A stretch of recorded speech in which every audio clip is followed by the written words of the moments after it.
Praise the lord. దేవునికి మహిమ కలుగును గాక. ప్రతిరోజు క్రమం తప్పక వాగ్దానాన్ని వీక్షిస్తున్న ప్రతి ఒక్కరికి యేసయ్య నామములో ప్రత్యేక వందనములు. సబ్స్క్రైబ్ చేసుకుని అనేక మందికి షేర్ చేసి దేవుని మాటల ద్వారా బలపరచండి. మనకై ఏర్పాటు చేయబడిన దేవుని వాగ్దానము నిర్గమకాండము 34వ అధ్యాయము 14వ వచనము. ఏలైనగా వేరొక దేవునికి నమస్కారము చేయవద్దు. ఆయన నామము రోషము గల యెహోవా, ఆయన రోషము గల దేవుడు.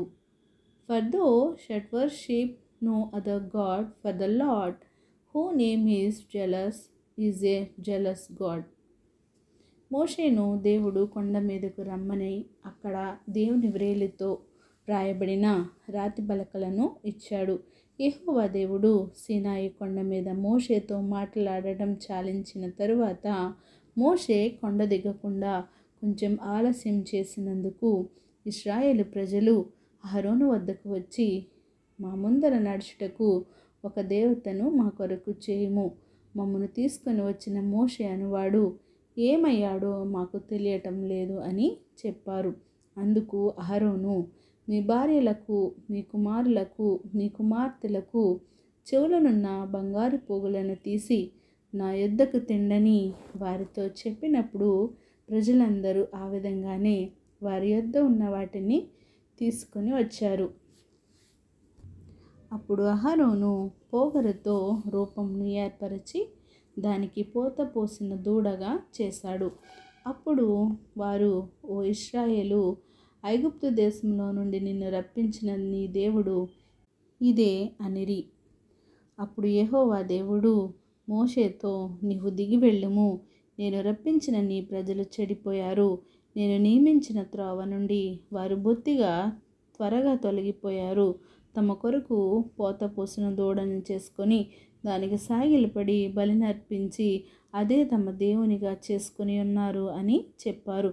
ఇదిగో వారు లోబడనల్లని ప్రజలు అని దేవుడే ఆ ఇశ్రాయేలీల ప్రజల గురించి మోషే దగ్గర సమాధానం ఇచ్చారు.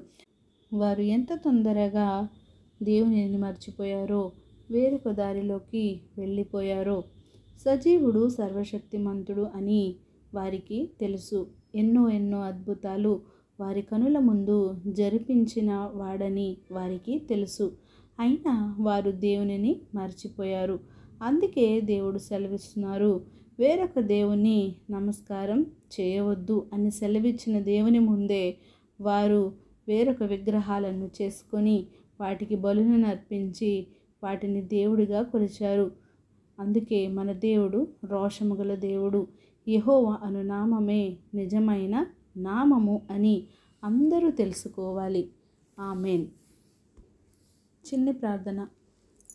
ప్రేమ నమ్మకం కలిగిన మా ప్రియ పరలోకపు తండ్రి, మీరు ఇచ్చిన వాగ్దానములకే వందనాలు దేవా. ఎవరైతే ఈ వాక్యాన్ని విన్నారో, విన్న వాక్య ప్రకారం వారి జీవితాన్ని సరిచేసుకొని, ఇంకా ఎవరైతే నాయన నీ నామాన్ని అంగీకరించకుండా వేరే దేవతలకు మొక్కి నాయన వారిని రాళ్లను నాయన దేవుళ్ళుగా చేసుకొని ఉంటున్నారో వారందరితో ఒకసారి మీరు మాట్లాడండి. నిజమైన దేవుడు మీరని వారి గుర్తెరిగి నాయన మీకు లోబడి జీవించే ప్రజలుగా అందరినీ ఉంచండి తండ్రి. ప్రార్థనాస్తుకుని ప్రతి ఒక్క బిడ్డని సమయంలో జ్ఞాపకం చేసుకోండి. వారి అవసరతలను అక్కరతలను తీర్చండి. సమయానుకూలంగా వారికి నీ నిండైన దీవెనలు అనుగ్రహించి సమస్త ఘనత మహిమ ప్రభావములు మీరే ఆరోపించుకుంటారని యేసుక్రీస్తు పరిశుద్ధ నామమున ప్రార్థించి అడిగి వేడుకొంచున్నాను మా తండ్రి. Amen. God bless you all.